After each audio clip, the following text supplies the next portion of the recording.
Thank you all for being here with us today. We're excited to dive into financial literacy. It was very new to us, as I think it's new to all of you, and we were really excited to put this workshop together. So we hope that you feel in the same boat as us. So before we get started, we'd just like to mention that this workshop has been designed in partnership with EverActive Schools, which is where Jenn and I come from, the Healthy Schools Lab, and the Alberta Regional Professional Development Consortia, and then in particular the Central Alberta Regional Consortia. Important that we acknowledge the lands that we're gathering on, even if we are virtual, and just take a moment to reflect the lands that you are coming from today. I'm coming from Treaty 6 in Edmonton, or Misquity, Waskahigan, and Jenn down in Calgary in Treaty 7 in Mohkinstsis. So some session outcomes and what you've gathered here with us today. So we're going to explore financial literacy as a part of physical education and wellness. So new this year is the financial literacy learning outcome, as the health and physical education curriculums have been combined. So we're going to provide a very quick overview of the new physical education and wellness curriculum. We're going to define physical literacy as it relates to health and well-being. And we're going to discover how to teach financial literacy effectively in the classroom. So we're going to examine how financial literacy fits within the wellness curriculum and discover its role in promoting whole child education. So we hope that you'll walk away from this workshop with some ideas or how you can achieve physical literacy in the classroom or in the gym. Our goal with this presentation today is really to help you spark some new ideas and get some comfort with regards to implementing the new curriculum and introducing financial literacy to your students. Before we get into our big topic on financial literacy, let's take a moment now just to explore the new curriculum and get a little bit of more understanding on the features of the curriculum. So with the physical education and wellness curriculum coming together, the purpose is really to promote the development of the individual as a whole and to nurture students in their pursuit of a healthy and active lifestyle. The concept for the new curriculum was based on a holistic approach to well-being, which emphasizes that multiple dimensions work together to make up our overall health. So one thing that this curriculum really does try to recognize is that achieving a healthy lifestyle is more than just exercising regularly and eating well, both of which are really important. But we also recognize that social connections, practicing emotional intelligence, and connecting with our community also plays a role in our overall health. If we take a look at the two curriculums of physical education and wellness, it's important to know what they are and how they connect with each other. So when we talk about physical education really supports the well-being and active lifestyle through social interactions and promotion of fundamental movement skills. When we talk about wellness education is a subject area that helps students better understand themselves and their communities. And it really helps them make informed decisions in different contexts. So with physical education and wellness, it's important to know the differences, but also know how that both of these subject matter areas can come together to create a unified course or a unified experience. It's also important to know that with physical education, it is still an important part of the new curriculum. And there's different ways and strategies on how you can introduce the wellness factors while still achieving your activity outcomes. And we're hoping to provide a few examples of that for you here today. So the new physical education and wellness curriculum is divided into organizing ideas. The new curriculum for PE and wellness has 8 specific organizing ideas. And within these organizing ideas, they're guided by questions and learning outcomes. Some of our organizing ideas have one learning outcome. Others may have multiple learning outcomes, which is really important to know. Guiding questions and learning outcomes are supported by knowledge, understanding, skills, and procedures, also known as CUSPs. And these are really ideas or strategies on how you can achieve a learning outcome. And then finally, the new curriculum framework is supported by a series of progressions. These are the foundations or the building blocks that support curriculum across all subject areas. And they include competency, literacy, and numeracy. An organizing idea is the category or area of study within the curriculum. Organizing ideas are interconnected and they can be taught together. So these organizing ideas are intended to work together to build the new curriculum, and they're not essentially single units. And there's different ways and strategies that you can connect multiple organizing ideas together. And that can be achieved through the lessons or the games and activities that you choose for your class. The organizing ideas are supported by guiding questions and learning outcomes. Guiding questions really set the direction to guide your student learning. And if translated to child-friendly language, these are questions you can ask your students that they should be able to report the answers back to you to assess student learning. Guiding questions are closely tied to learning outcomes, and learning outcomes are specific things that your students need to know. And these are things that are directly assessed each year. So it's important to really pay close attention to the learning outcomes. So an example of a guiding question is, in what ways is money used? And a learning outcome is, students explore money and how it's used in everyday living. So essentially those two concepts mean the same thing, they're just presented in a different way.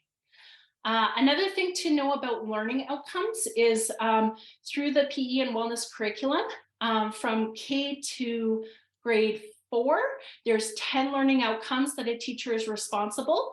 And from 4, 5, 6, there's 11 learning outcomes. And that additional learning outcome just comes from an added learning outcome for growth and development to represent the reproduction units.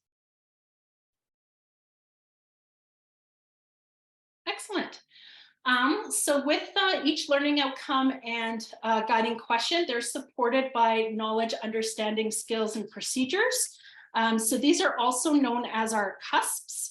Our cusps are simply just ideas or suggestions or recommendations on what you can do in your classroom to achieve a learning outcome. And it follows kind of the framework for learning. So the first stage of learning would be knowledge. This is, what information does your student need to know? And then the second stage would be understanding. This is where the student would take the knowledge and then start to apply it to different contexts.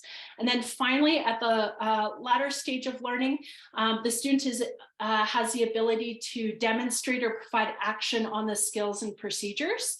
And so within the new curriculum, there's a lot of different ideas that are laid out that will help a teacher guide towards the learning outcomes. So an example of this for financial literacy, knowledge are goods are things that are made or produced, and then services are things that individuals do for others. To bring it to the next level, a student would understand that money can be used in exchange for goods and services. And then finally, at the latter stage of learning, which is skills and procedures, a student would be able to identify goods and services that can be exchanged for money and provide those examples. Excellent. Now, within the curriculum, we do have our series of progressions, and these progressions do provide support for student learning over the course of the year. It's important to know that these progressions are usually naturally achieved through a student's experience within their entire year of school. So it's built in combination with their experience in math, science, language arts, and other subject areas. These skills are really emphasized aspects of student learning across all subject areas. So again, teachers are working together to build these learning outcomes and prepare students for a successful life. And then these are the behaviors that a student should demonstrate within an age range or within a grade. So now let's start exploring financial literacy and start to think about some of those ideas on how you can implement it into the classroom. So financial literacy is really having the knowledge and skills to make responsible decisions about money management. When we start to think about financial literacy, it's natural for us to start to think about things like spending, saving, investing, how do we make those choices? But it's really important to also know that financial literacy gives us an opportunity to build those life skills into our students. Things around making responsible decision making, weighing out pros and cons, and then also, practicing some short-term and long-term goal setting. So financial literacy, although it does help us kind of build some of those math skills, there's different ways that we can also develop some of those character skills as well. So by introducing financial literacy into the school system, we're really trying to help our students make decisions in a complex financial world later on in life. We're really helping them develop a critical set of life skills. We're hoping to improve their confidence and self-esteem. And then we're also inspiring our students to become part of community building and citizenship as well. So not only is it a great opportunity to explore math skills, but we're also developing some of those character skills that are so important later on. With financial literacy, as we alluded to before, it is one of the components of health, and it really has a connection to all of the other organizing ideas. For active living and movement skills development, it supports participation in sport and recreation. As individuals get older, they may need money to pay for things that they love to do, like recreation programs, gym memberships, sport fees, and equipment and supplies. So practicing good financial health just gives us access to more opportunities to engage in those activities. In terms of character development, financial health is associated with stress and anxiety. So the ability to manage our money effectively can lead to enhanced confidence and self-esteem. When we look at healthy relationships and our connection to other people, practicing financial health gives us an opportunity to help others and contribute to the community. It allows you to support others with a loan, like if a family member or a friend in the neighborhood really needs some help, you can use financial literacy to support them. There's also the ability, if you practice good financial health, that you can engage in your community by donating to a local charity. Financial health is also great because it allows you to access healthy foods and help support balanced nutrition. Practicing good financial decision making allows you to purchase whole foods from a grocery store or a market. Financial literacy is also associated with health and safety. So if you have and practice good financial health, you can participate in health and safety training and education courses. And this could also help you purchase equipment and supplies to support your safety in the activities that you do. A lot of youth really look at cell phones as an example. If you practice good budgeting and you practice good mindfulness, having a cell phone is really important for safety and ability to communicate to others when you need help. And that's maybe not an example that we automatically think of.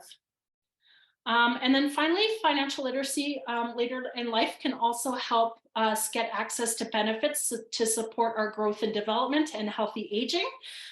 So, having access to additional services like physiotherapy, massage therapy, chiropractor, and even some dental procedures. Practicing good financial health will allow us as humans to be able to access some of those services. So those are just a few ways on how financial literacy really connects to all the other organizing ideas.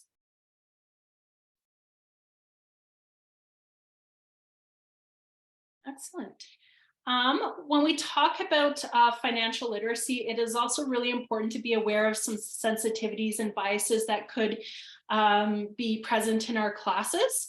It's important to be mindful that students do come from diverse families and different backgrounds that directly impact their financial health. And for some families, it can cause stress in their lives. As a teacher or educator, it is your responsibility to demonstrate sensitivity to individual circumstances in your class. And this shouldn't be a barrier for you to start to teach and incorporate financial literacy in your activities.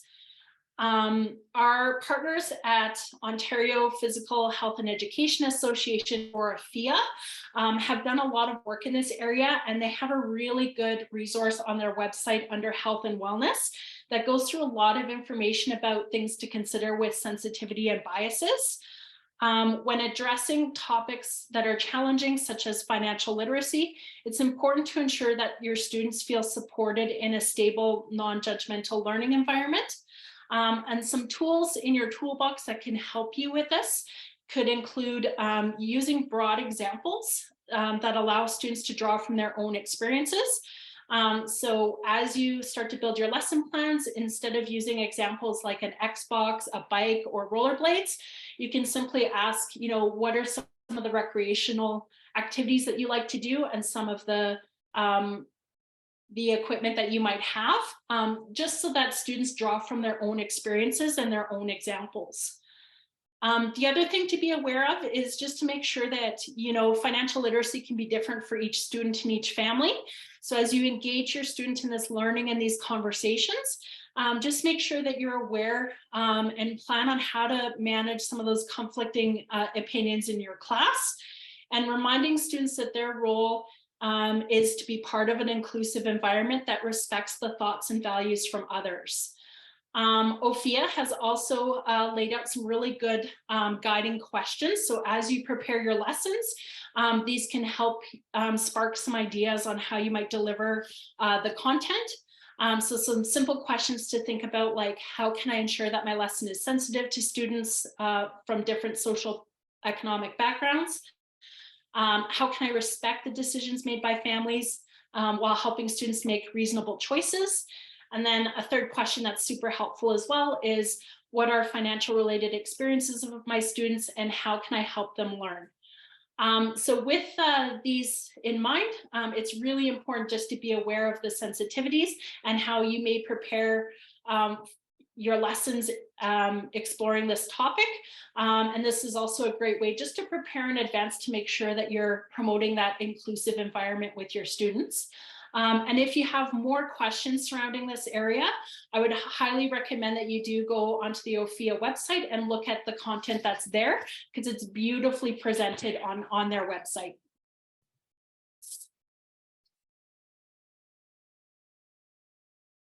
Awesome. Excellent.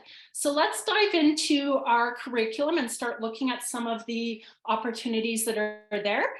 So for financial literacy, the definition for the organizing idea is informed financial decision-making contributes to the well-being of individuals, groups, and families. And then we know that those are associated to different learning outcomes. So what we're going to do now is we're going to explore each learning outcome per grade and talk about a tangible, ready-to-go application that you can take to your classroom right away.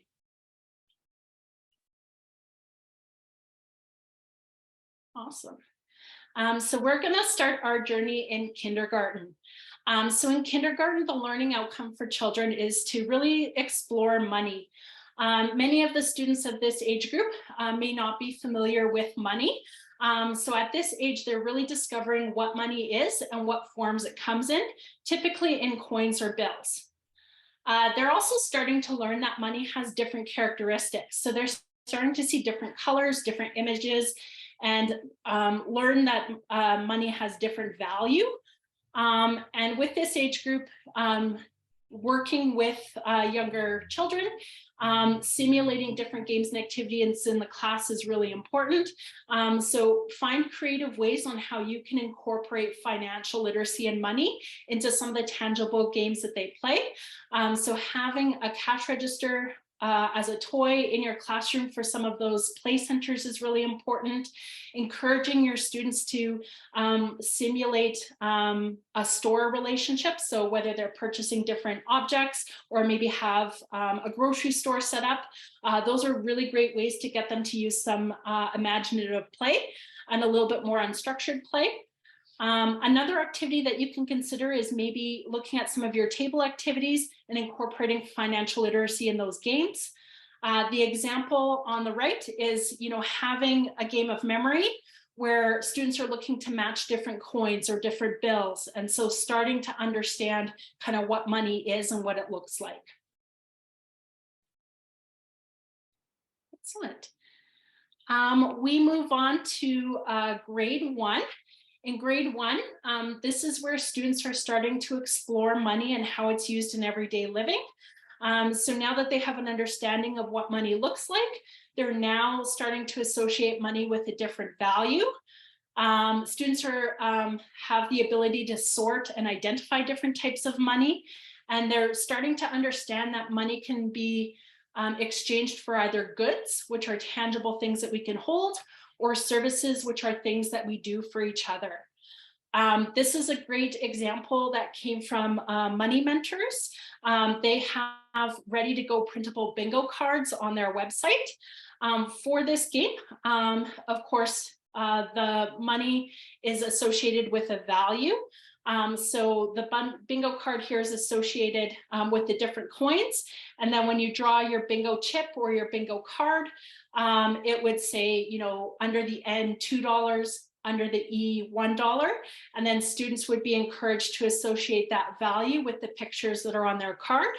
You can easily tie this activity with a relay race game using fundamental movement skills in the gymnasium.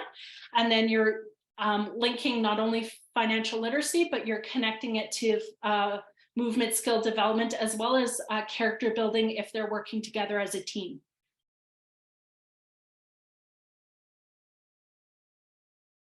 Excellent.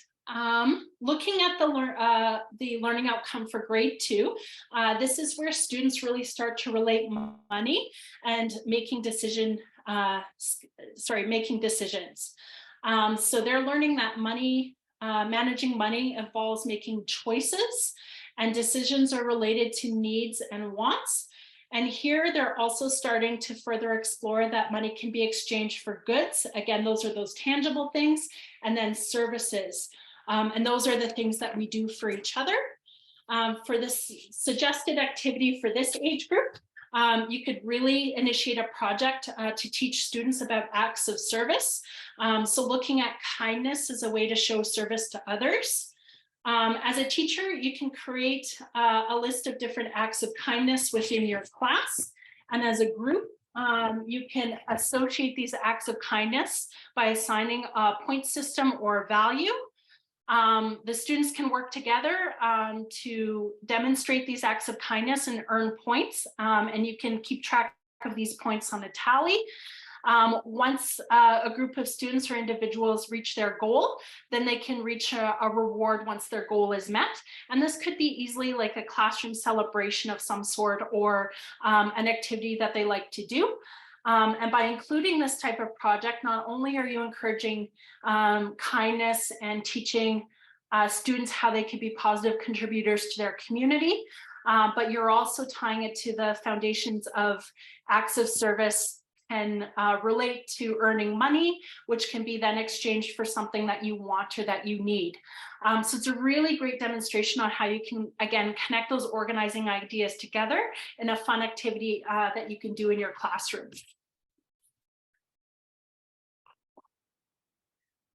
Excellent. For grade 3, students are starting to describe strategies that support responsible money management. So they're learning about the importance of spending and saving their money. They're starting to look at short-term and long-term saving goals. And then the curriculum suggests that students start to learn about donating money and how students can have impact on the well-being of others. One activity that you can look at as a school is maybe engaging in a fundraiser or a charitable donation. So this is where you can choose a cause, whether it's fundraising funds for your school or supporting a local charity.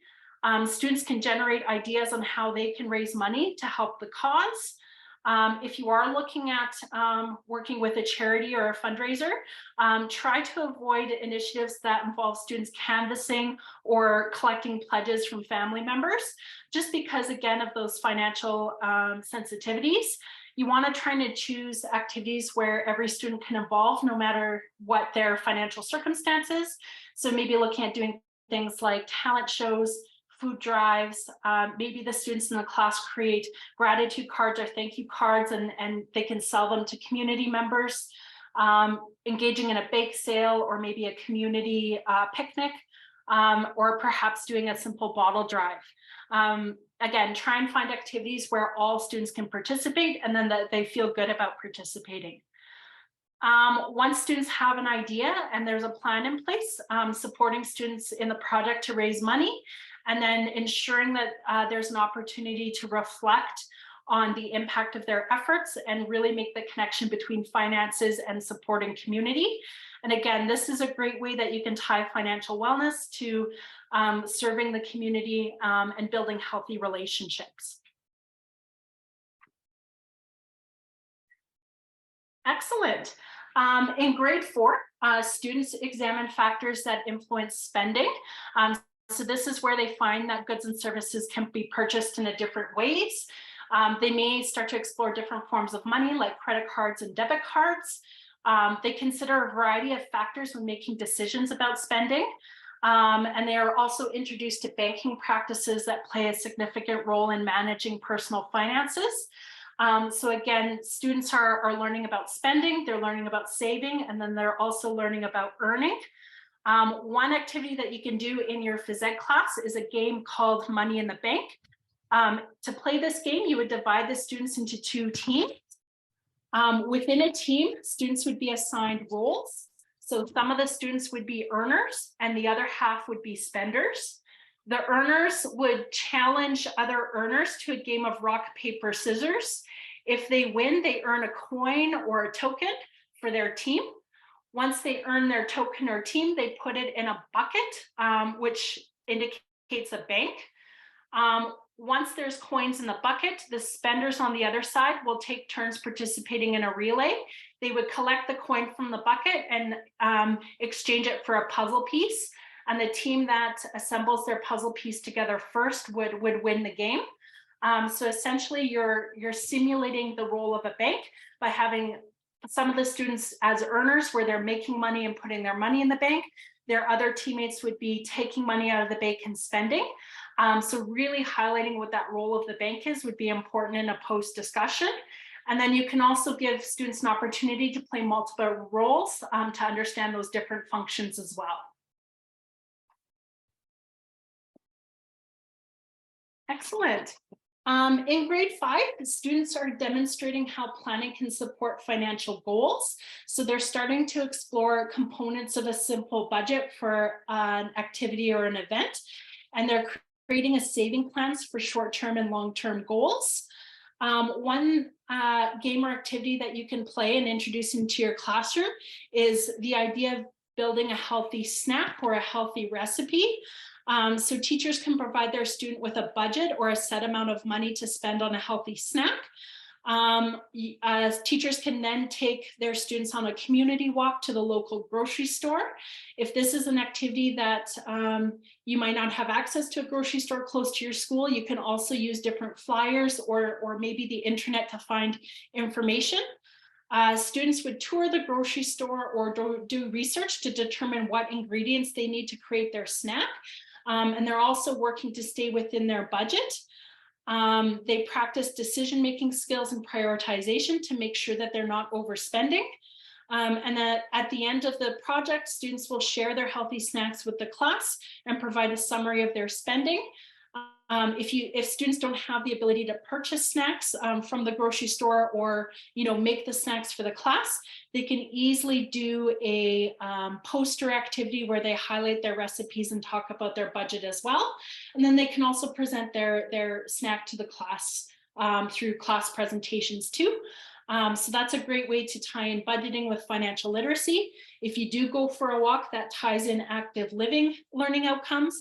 And then of course, it also highlights the importance of healthy eating. Excellent. And then last but not least, we reach our grade 6 students. The grade 6 students are really learning about investing and borrowing money in different situations. They learn that a loan is money that is borrowed with an agreement to pay it back. Investing is purchasing something that is expected to decrease in value. And then there's benefits and risks associated with borrowing and investing money. So the idea or the game suggestion here actually comes from our friends at Ophia. They have an activity on their website under Wallet Wellness called Physical Activity Fair. So for this activity, you would divide your grade 6 students into groups of 2 or 3. Students would take part of a gym class where they earn points or money by performing different physical literacy or fundamental movement skills. So as a phys ed teacher, you could set up the circuits with any activities that you have. So for instance, if you have one station set up with basketball and students are throwing a basketball and trying to make baskets, another station could be, running laps around the gym. And the important thing to know is that by performing these activities, students would earn money for their project. Teammates would combine their money with other team members to give them a budget. And then once the students have their budget, they would go into your equipment room, and then they can essentially purchase pieces of equipment that they can use in their project. Their goal is to develop a carnival station or a game or an activity that they can deliver to a group of younger students like grade 1s or 2s. The grade 6s would then host an activity fair for younger students where the younger students can participate in the games and activities. The younger students would have hand-in tickets to each station to simulate, purchasing for a service. And then at the end, the grade 6 students would count how many tickets they have or determine the value of their tickets. And hopefully the amount of money that they put into the activity would initiate some growth at the end in terms of the value of those tickets. This is a great way to think creatively about the curriculum, to get grade 6s to learn about budgeting, business plans, and profiting. And it's also a great way for younger students to engage with older students and build that whole school culture within your group. So again, it takes a little bit of collaboration with everybody working together, but it's a great way to have your grade 6s or your older students host an event for your younger students and learn a lot about financial literacy along the way. Excellent. So I hope those activities really did try and spark some ideas for you on what you can do in your classroom to bring financial literacy to life. And I hope it's starting to spark some excitement for you and your students in your school. As we navigated through this workshop, we came across a variety of different resources. So if you want to learn more or know where to go, we did allude to Ophia, which is has the Wallet Wellness. It's a financial literacy resource that's developed specifically for phys ed teachers and children and youth. The group in Ontario launched financial literacy as part of their curriculum earlier than Alberta. So they have a ready to go set resource available for you now that you can use and draw some ideas. The next resource that we came across was an organization called Junior Achievement. Junior Achievement is a national organization that has branches in Southern Alberta and Northern Alberta. Junior Achievement really focuses on financial literacy and connecting it with work readiness and entrepreneurship. They do have experts that will come into your school and support the work that you do. So definitely look at Junior Achievement and see what opportunities are there. And then finally, we also would recommend Money Mentors. Now, Money Mentors offers free financial literacy presentations to provide K-12 students with money concepts and skills. Their website is beautifully laid out with specific tabs for elementary school, junior high school, and high school. And really important to know is that they've updated their resources to match the new curriculum as well. So they have a lot of ready to go resources that you can access and implement into your classroom right away. And they've done a lot of their research to match that to the new curriculum.